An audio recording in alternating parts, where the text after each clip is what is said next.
Meat, Murder, and Microtech, a Dick Baloney cut. They called me in at 3 a.m., the witching hour for honest crooks and dishonest scientists. The message said urgent, classified, bring apron. That last part told me everything. This wasn't just detective work. This was butcher work. I stepped into Nanogen Labs, the kind of high-tech joint where everything gleamed, beeped, or exploded on a schedule. A lab coat met me at the door, nervous, twitchy, and academically underfed. "You're Dick Baloney," she said. "That's what my licenses say, and I've got two, one to solve crimes and one to separate meat from things that don't need it anymore." She swallowed. "We need both." The tardigrade job. They escorted me to a sealed chamber where a swarm of silver motes danced like metallic gnats. Nano-robots. Millions of them. Suspended in a containment field were tardigrades the size of coffee mugs, an experimental line bred for quantum resilience, space survival, and worst of all, grant applications. "Your task," the scientist said, "is to butcher them." "Tardigrade chops," I grunted. "Never thought I'd see the day." "Not for food," she said. "For analysis. We need precise tissue samples. Nanobots are calibrated to your technique." I looked down at my hands. They were calloused steady, and smelled faintly of salami. "Fine. Point me to the cutting board." The nanobots swarmed under my control, slicing microscopic layers clean off the creatures while they blinked at me with 8 tiny eyes full of judgment. But I'd butchered weirder things in my time. But then came the second part of the job. The murder business. 3 dead in the last week, the scientist said.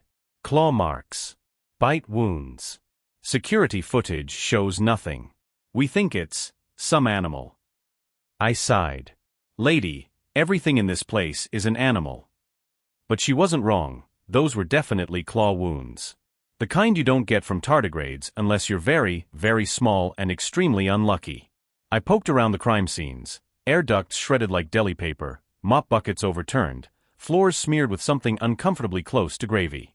The janitor, Jerry Mopkins, hovered nearby, a wiry guy with big glasses, bigger sideburns, and a nervous tail swish. Wait. Tail swish? The truth flees the furry. I cornered him in the supply closet.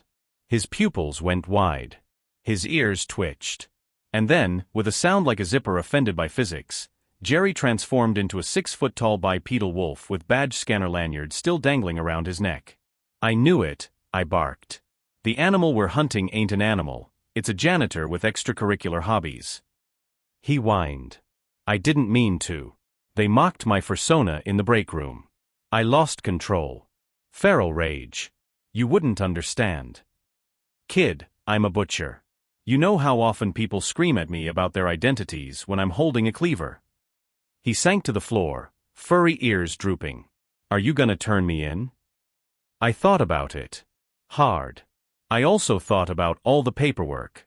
I cuffed him gently with zip ties. "Yeah, but I'll recommend the therapy route instead of the incineration pit." He sniffled. "Thanks." "Don't thank me. Thank the part of me that's too tired to fill out incident forms involving cosplay." Case closed. I handed Jerry over to security, finished slicing up the giant tardigrades, and collected my pay, half cash, half synthetic pastrami, surprisingly good. As I left the lab, the sun was rising, pink, hazy, and probably toxic. Another night, another mystery solved, another pile of questionable meat in my wake. Just another chapter in the life of Dick Baloney, private detective, private butcher, public nuisance.